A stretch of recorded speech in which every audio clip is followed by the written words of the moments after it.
Kachuma waliin sanagaa VOA afaan Oromoo VOA 24 Nile saatirraa caqasuu jirtan. Waan guyyaa boqonnaa lamaan isanii qopheessin. Adooles 11 fi 12 waan dhiyootan hojjannu keessaa akka tokko deebineetiin isanitti himna. Ansuraa lakee. Hiriir mormii Oromiyaatti jedhaniini nam hedduutti lubbuu dhabe qabeenya hedduutti badelle. Kaan waraan mootummaan nam fite jedha. Kaan warra wal jaaleen nam fitee jedha. Awurooppaa fi Noorz Ameerikaaf biyyaalaa hedduulleetti nami hiriir baay'eetine ijjecha Hacaaluutii fi dhugaa na baatu bulchoota siyaasaa Oromootiif qabsaa'ota Oromoo hidhaa jiran hiikamanii jecha gaafachuu jira. Warra Jawaar Mohammed, Obbo Baqqalee Garbaatii, Hamzaa Booranaatii fi abbootii siyaasaa Oromoo hedduu mariidhaa keessa jiran. Nam seeraan isaanii fi itti gaafatamtoota abaa'oo hidhamanii abukaatoo ta'ee hojjechuu fi jiru keessallee nam dubbin. Bulchiinsi godina Arsii waan naannoo isaaniitti dhiyootan hiriir kanaan wal qabatee ta'e jedhan irratti maal jedha. Jalannee todunutti machi waan afeddachaan. Paarlaamaan Itiyoophiyaa bajata waggaaf qarshii biliyoona 400 biliyoona 76 raggaasisee jira. Muummichi ministeeraa Abiy Ahmed miseensota paarlaamaaf haasawaa dhageessaniin bajata ammaa kun isa duraarra ni caalaa sababiinsaas waggootii darban lamaaf oomisharraa hafaat argamee jedhaniiru.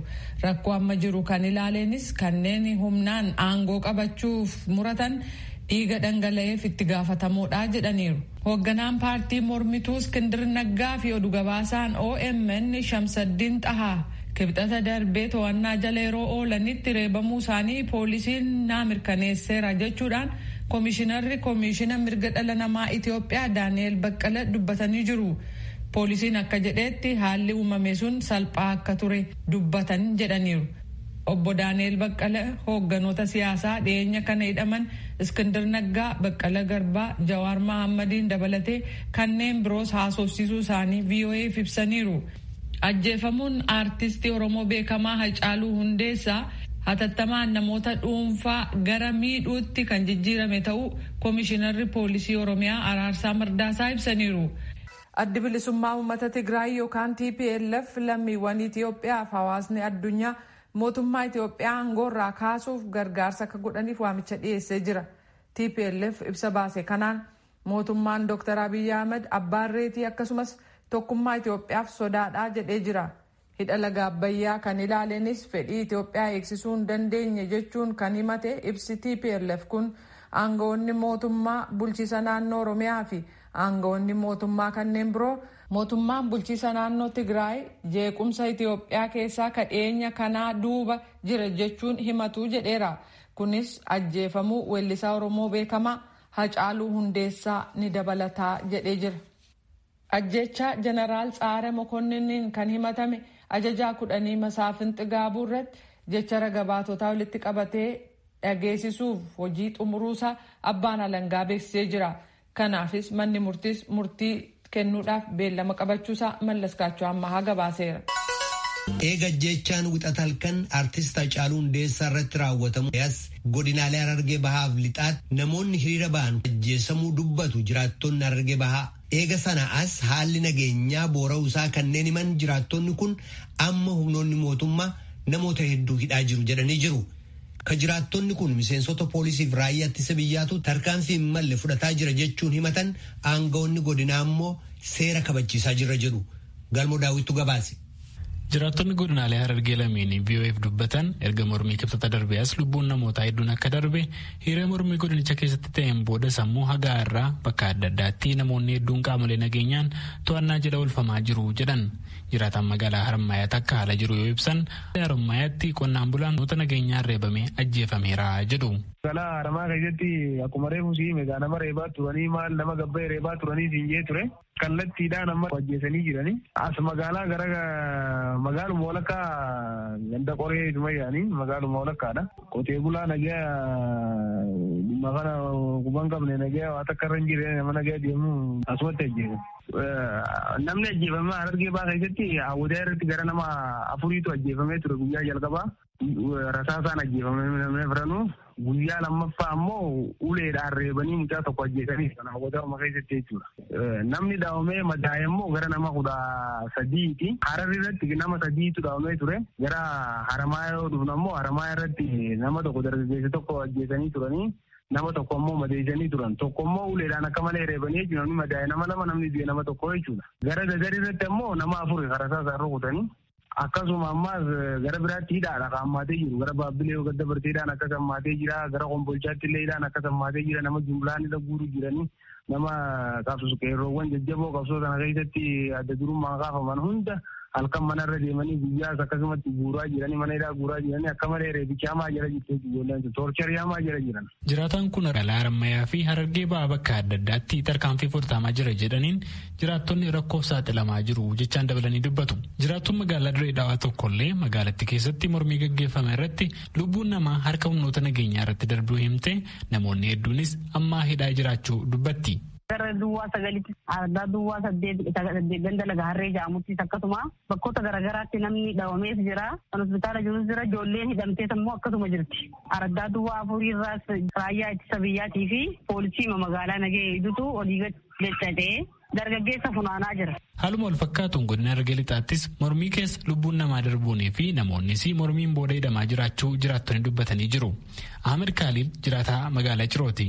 Amma kan magaalaa Ciroo akka fudhanne gaafa jalqaba namoota 36 rukutame. Caala humni addaa namoota 2 rukutee kanneen hafan immoo poolisii Oromiyaati. Kana kan godhan immoo ijoolleen hiriira yeroo ba'aa jirtutti san keessaa immoo shan irratti illee wareegamanii jiranii. Hawaasni Oromoo Minisootaa ajjeefamuun artistaa Haacaaluu Hundeessaa gaafa dhagahame qabee guyyaa guyyaadhaan hiriira fi yaadannoo addaan hin kunne.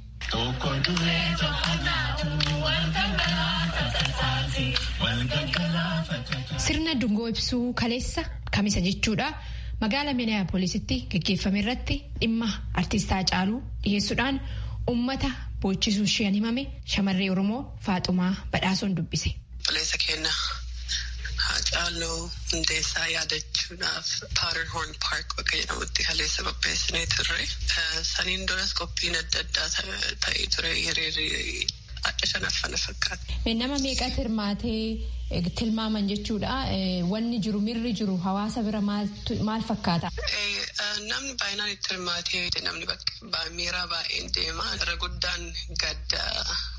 Jechaan himamuu hin dandeenye namni baay'een dubbachuuyyuu dadhabee kun aarii guddatutti dhaga'ame namni tokko immoo dhugamaatti hin fakkaatu haga ammaatti. Fuulduraaf waan addaa waldaan hawaasa Oromooillee waan adda addaa irraa hojjechuu jirra jedhanii amma yeroo argitu hiriiraan booda namni manatti hin galu. Dargaggoonnis mari'achuu jiranii waldaan hawaasa Oromooillee mari'achuu jira.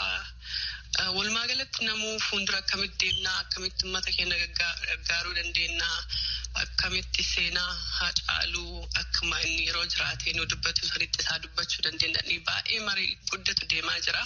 Karaa biraatiin hooggantoonni mootummaatii fi bulchitoonni godina Minisootaas ajjeechaa artistii Oromoo beekamaa kanaan gadda itti dhagahame ibsaatii hawaasa isaanii hawaasa Oromoo godinicha keessa jiraatu bira akka dhaabbatan ibsaatii jiran.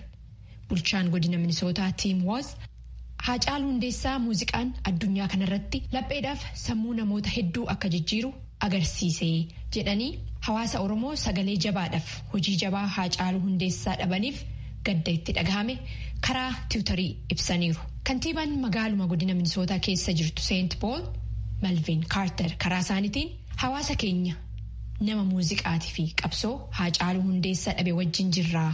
Artiistiin kun hawwii hawaasa keenyaa calaqqisiisaa ture hawaasa keenya bira dhaabbannaa jedhan. Godinuma Minisootarraa bakka buutuun uummataa Ilhaan Omaar addunyaan tun namoota uummata isaanii qaroomina siyaasaa barsiisaniif tolteen beektu jedhanii muuziqaa fi hojiiwwan Haacaaluu Hundeessaa uummata Oromootiif uummata kaaniifillee abdii kennaa ture. Rest in power nagahaan boqadhu Haacaaluu jechuudhaan isaanis karuma miidiyaa hawaasummaa hawaasa isaanii biraa akka dhaabbatan ibsaniiru. Asuma Yuunaayitid Isteetsi keessaa odoon bahin hiriirri fi sirni yaadannoo kun itti fufeera. Waashingtan DC, Siyaatilii fi Teeksaas san keessayi. Gara Awurooppaa hoo dabarree Neezerlaand, Siwiidin, UK akkasumas Jarman keessatti qophiiwwan wal fakkaatan gaggeeffamaati jiran. Maqaan koo Abduu Qaadii Abbaa Jabal har'a hiriira mormii gaggeessuudhaaf gara Firaankfurt dhufnee Oromoon keessattuu qeerroon isteetota adda addaa keessaa walitti dhufuudhaan ajjechaa sukkanneessaa artiist goota Haacaaluu Hundeessaa irratti raawwatame mormuudhaaf akka qulqullaa'u dubbiin kanaanis wal qabatee hidhaa qabsaa'ota gameeyyii akka Jawaar Mohaammed, Baqqalee Garbaa fi kan biroo irratti maqaa balleessii yookaan immoo himannaa kijibaatiin baname mormuudhaaf itti fufiinsa qaba. Mormiin kun har'a Firaankfurt irratti gaggeeffame qoonsilaa Itoophiyaa fuuldureetti tilmaamaan gara nama 1,000tu hirmaate yeroo itti aanu keessattis ittuma fufa jechaadha. Lammiiwwan Oromoo biyyoota alaa jiraatan Haacaaluu Hundeessaa halaala qofaa miti hin beekan. Yeroo adda addaatti as Yuunaayitid Isteets, Kaanaadaadhaa fi Awurooppaa keessa akkasumas biyyoota kaan keessa deemee hojiisaa dhiheessaa turuunsaa hin yaadatama. Viiyoo afaan Oromoo Naayil Saadraa caqasuu jirtan. Ajjeefamuu aartist Haacaaluu Hundeessaatti fufee mormiilee bakkawwan adda addaatti ka'aniin booda amma haalli Amboof walumaa gala Oromiyaa gama lixaa keessa jiru maal akka fakkaatu gabaasaa keenya Naakoor Malkaa odeeffannee jirra. Namoota dubbise. Magaalaa Amboo irraa jalqabuudhaaf torban darbe keessa ajjeechaa aartist Haacaaluu Hundeessaa hordofuudhaan magaalaa Amboo fi godinaalee Oromiyaa lixaa garaagaraa keessatti daandiin cufatee tajaajilli saddaan citee turuun isaanii yaadatama.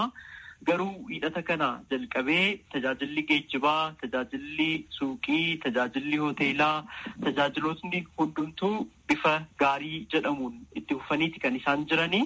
Wallagga Bahaa, Wallagga Lixaa, Qeelleen Wallaggaa akkasumas magaalotni isaan keessatti argamanis tajaajila wal fakkaataa irraa akka jiran namoota achitti argaman irraa bilbilee adda baafachuu yaaleen jira. Yeroo ammaa kana tajaajilli hundumtuu haala itti fufeetti jira jechuudha. Qeelleen Wallaggaa keessaa waan odeeffatte maal qabda? Godina Qeelleen Wallaggaatti itti gaafatamaa waajjira bulchiinsaa fi nageenyaa kan ta'an obbo Tafarii Asaffaa wal qabatee amantaan wal qabatee rakkoon godina Qeelleen Wallaggaa keessatti uumame hin jiru jedhanii jiraattota keessaa komiin ka'u namootni lakkoofsaan hangana hin jedhamne yookaan isaan adda hin baafatin sababa hiriira balaaleffannaa wajjin wal qabatee hidhamuu dubbatu. Isa kana adda baafachuudhaaf obbo Tafarii Asaffaa gaafadhee jira. Namootni muraasni hidhamaniiru jedhanii lakkoofsaan yeroo ibsanis namoota 6 ta'antu yeroo ammaa kana akka godina Qeelleen Wallaggaatti hidhamee sababni isaan itti hidhamanis immoo sababa balaaleffannaa hiriira sanaan wal qabatu osoo hin taane daandii gara Finfinneetti geessu daandii guddicha aspaaltii addaan kutuudhaaf tattaaffii namootni 6 hidhamaniiti kan isaan jiranii. Adeemsi seeraa isaaniis akkuma heerri biyyattii eeyyamuun jalqabamee jira. Himatni irratti banamuudhaaf ragaa walitti qabamaa jiraadha kan isaan jedhanii. Kanarraan kan hafe rakkoon biraan jiru jechuun kan isaan ibsa kennanii jiran jechuudha. Godina Wallagga Lixaa ilaalchisees akkasuma torban darbe yeroo hiriira balaaleffannaa jechuudha. Akkuma godinaalee bakka biraa Oromiyaa keessatti mul'ataa ture daandiinis cufamee tajaajilootnis iddootti cuccufaman tokko turaniitu kan isaan turanii. Qilxukaarraa, Manasibuu akkasumas Aanaa Najjoo fi kanneen birootti namootni hiriira balaaleffannaa sana irratti dhaadannoo dhageessisaa turan akkasumas immoo alaabaa adda bilisummaa Oromoo qabatanii turan hidhaman jedhanii komii kan dhiyeessan turaniiru. Dhimma kana adda baafachuudhaaf gara bulchaa godina Wallagga Lixaa obbo Eliyaas Uummataatti bilbileen ture. Namootni hiriira kana irratti hirmaatan balaaleffachuu qofa osoo hin taane namni ajjeechaa kana raawwate seeratti haa dhiyaatu gaaffii jedhu dhiyeessanii jiru jechuun kan isaan dubbatanii. Hiriira balaaleffannaa kana irratti garuu namootni bifa naga qabeessa ta'een aanolee 12 ta'an keessatti balaaleffatanii galan irraan kan hafe namni sababaa hirmaannaa hiriira kana irratti taasiseen hidhame hin jiru jedhaniiti kan jiranii. Gaaffii uummata keessaa namoonni hidhaman jedhamee ka'eef ammoo yeroo deebii kennan namootni 77 ta'an hidhamaniiti kan isaan jiranii akka godinichaatti jedhanii sababa hiriira kana irratti hirmaataniif osoo hin taane sababa jeequmsa kakaasuudhaaf akkasumas qabeenya gubuudhaaf namoota irratti balaa lubbuuf balaa miidhaa qaamaa geggeessuudhaaf tattaafataniiti kan isaan to'atamanii jechuun deebii kennaniiti kan isaan jiranii. Sababa amantaa fi sababa sabaan wal qabatees rakkoon nageenyaa uumamee hin jiru jechuun obbo Eliyaas Uummataa deebii kennaniiti kan isaan jiran. Adeemsa seeraa namoota qabaman jedhaman 77 ilaalchisee obbo Eliyaas gaafatamanii turanii haala heerri eeyyamuun namootni kunneen karaa itti mana murtiitti dhiyaatan hojjetamaa jira jechuun kan isaan dubbatanii jiran jechuudha. Haala godina Wallagga Bahaas haalota deemaa jiran adda baafachuudhaaf bilbileen ture. Haalli nageenyaa torban kana keessa mul'ataa jiru gaariis ta'u namootni ilaalcha siyaasaa isaaniitiin hidhamaa jiru jechuudhaan paartii koongireesii federaalistii Oromoo KFO keessaa namni tokko natti maniiti kan isaan jiranii hanga ammaatti miseensotni isaanii lakkoofsaan 40 ol ta'an akka godina Wallaggaa baatti hidhamanii jiraachuudha kan isaan dubbatanii jiran jechuudha. Hiriiruma balaaleffannaa ajjeechaa artist Haacaaluu Hundeessaa hordofee jechuudha. Namootni waliigalaan 136 ol ta'anis akkasuma akka godina Wallaggaa baatti hidhamanii jiru jechuudhaan kan isaan dubbatanii jiran jechuudha. Mootummaan gidduu kana ibsa baasuun hiriira kanarratti bakkawwan baay'eetti namoonni baay'een akka lubbuu dhaban qabeenyaaleen baay'een akka miidhaman dubbataa jira. Gama kanaan naannoo sanatti waan mul'ate jira. Dhimma kana adda baafachuudhaaf godina Wallaggaa bahaa, godina Qeellee Wallaggaa akkasumas godina Wallaggaa lixaarraa haala jiru adda baasuudhaaf tattaaffii godheen ture.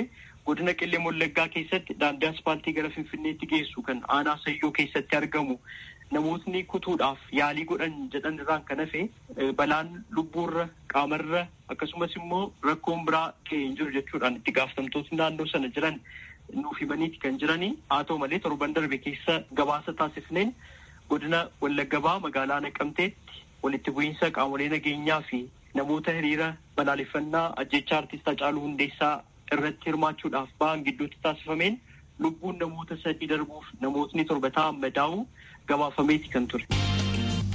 Jawaar Mohammed, Obbo Baqqalaa Garbaa, Hamzaa Booranaatii fi abbootii siyaasaa Oromoo hedduu mariidhaa keessa jiran.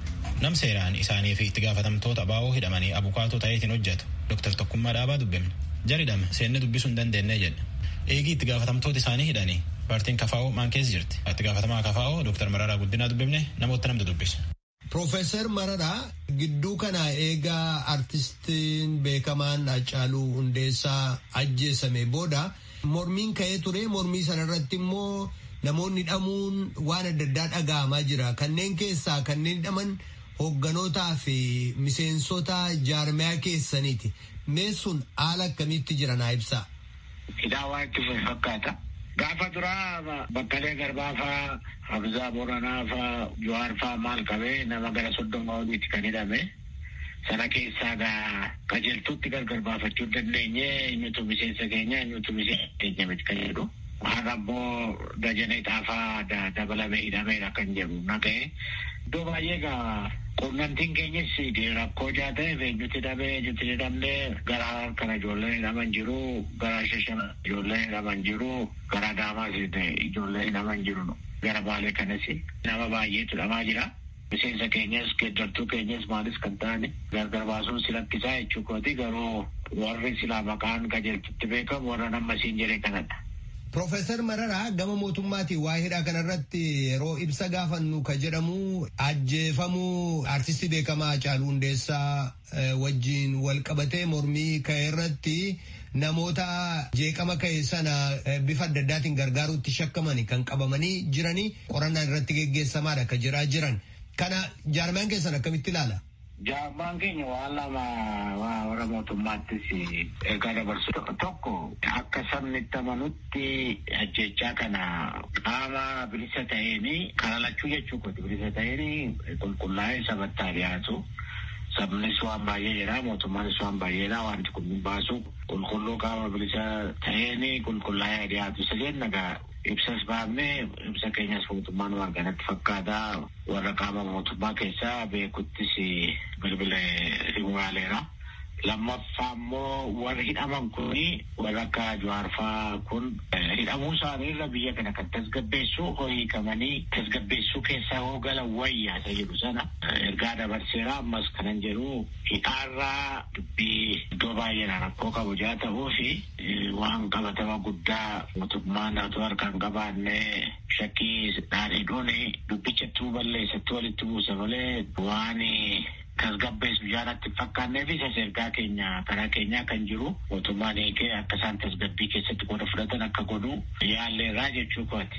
Amma Profeesar Mararaa obbo Jawaar Mohammed obbo Baqqalee Garbaa dabalatee hoogganoonni miseensonni keessan mana murtiitti dhiyaachuun isaanii ni dubbatama. Ammam isaaniitu mana murtiitti dhiyaateera? Yoo mana murtiitti dhiyaataniiru ta'e himannaan kallattiin irratti dhiyaate jira?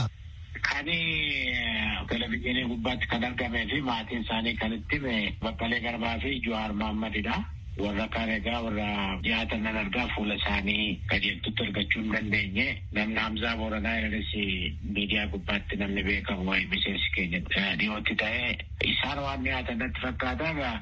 Kan mootummaan ifatti jedhee Baqqalee kanii 11 Jawaariin kanii 14 natti fakkaate. Qaxaroo sana irratti gaafate. Maatiin egaa midhaan geessaa akka jiru natti beeka.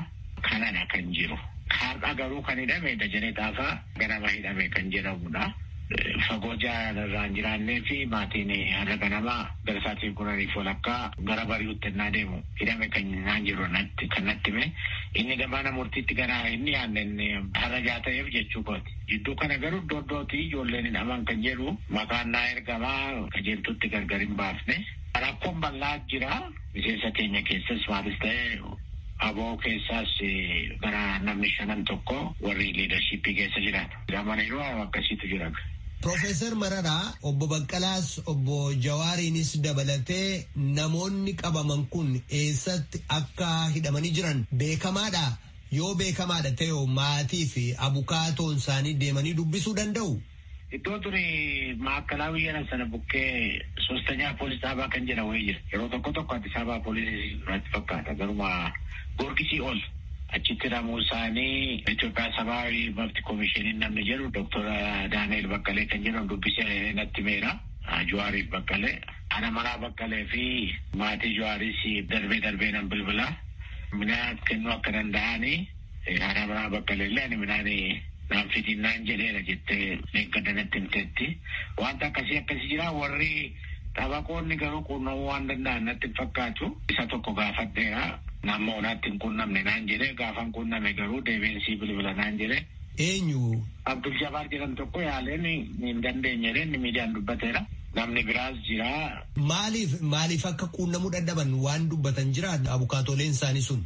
Waan mirbanaa malee waan biraa waan qaban natti fakkaatu gaafa akkasii deebi'aa torban dhuftu deebi'aa mirbanaa jiru kanarra jiru waan jedhanii waan qaban fakkaata garuu kun jedhe gisee qaxaroo gaafatanii fi muuxannoon dur qabuun attamitti dubbataa eenyu dubbataa kana gaaraa dhufe malee cal jedhamee warri dakaasii eeyyamuu diduun isaanii mala kanuma fakkaata garuu ammoo naatti quunnamuu isaanii natti himte. Profeesar Mararaa walumaa galatti haala amma biyyattii keessatti mul'ataa jiru kana gara furmaataatti yookaan gara haala wayyaawaatti fiduuf malli maali jettu sin akka hoogganaa paartii siyaasaa biyyattii keessatti deeggarsa qabutti? Ani erga jijjiiramni kun jalqabee jijjiirama duras erga koronaadhaa dhufee mootummaan filannaa waggaa 5 bachaa'ii quunnaa jedhames deddeebi'anii biyya kana keessatti rakkoon keenya olaantummaan rakkoo siyaasaati. Rakkoo seeraa duwwaa miti. Ijaa kana biyyi kuni gara waliigaltee biyya gara araara biyya afaan Amaariffaatiin beeraawi maqbaabaati seenan sana. Beeraawi irqii seenan sana. Gara sanatti yoo deemne malee rakkoodha hiikaa siyaasaa barbaachuun nurra jira. Dhibee keetiif qoricha argattu malee rakkoodha. Qorichi kun immoo kanadha. Isa yeroo amma dandeenyetti warra beekutti ifaanis miidiyaattis warra mootummaa sirnaan carraa argadhee gaafa muummichi ministeeras walitti nu qabe rakkoon bal'aan isadha. Akkasi seenaa dogoggoraa hin hojjenne gara kanatti nu deemsisi jedhee gaafadheen ture. Isadha ammasii keenya. Waliigalteen biyyaa uumame malee inni beeraawi maqbaabaatiif beeraa irqii jedhamtuni gara fuulduraatti deemuun rakkisaadha amma siyaastaa galetti.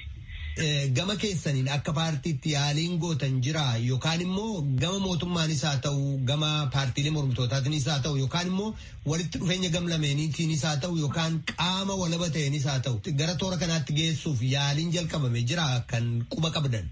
Gaaf lama fuuldura otoo mucaan hin duune jaarsolii Maqalee dhaqan keessa gara jaarsolii 10 argeen ture mucaan otoo hin duune gaafa lama fuuldura.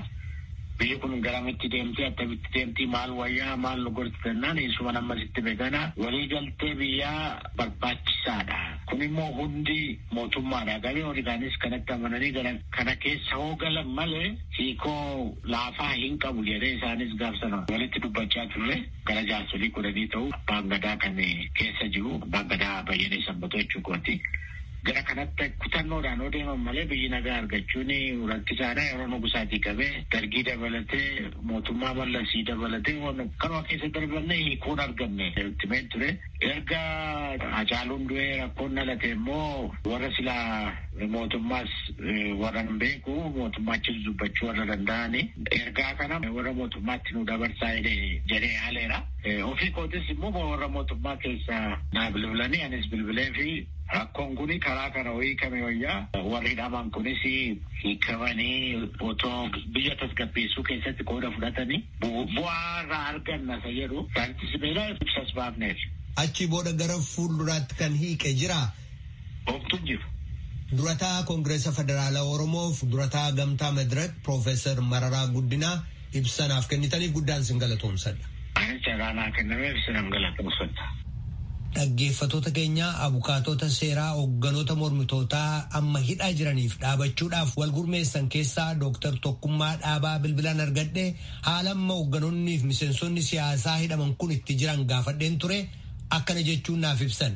Egaa nuti namoonni firri isaanii maatii isaanii nu dubbise jennaan abukaatoo taanee isaaniin hordofuu jalqabne akkuma isin beektan 23/10/2012 yookaan 36/2020 jarreen kun to'annoo jala oolanii jedhamee maatiin ganama isaanii bilbilanii namoonni kun namoota adda addaa dubbisamne jennaan iddoo tokkotti waluma faana ilaalla jennee walitti dhufnee iddoo isaan jiran beekuu hin dandeenye ture argachuus hin dandeenye namni tokko Oromiyaa jedha namni tokko Finfinnee jedha namni tokko federaala to'ate jedha ture kanaan osoo nuti hin argatiin gaafa 24/10/2012 yookaan akka faranjiitti 1/7/2020 jarreen kun mana murtiitti dhiyaatan kan jedhu televizyiinii mootummaa irratti agarree jechuudha.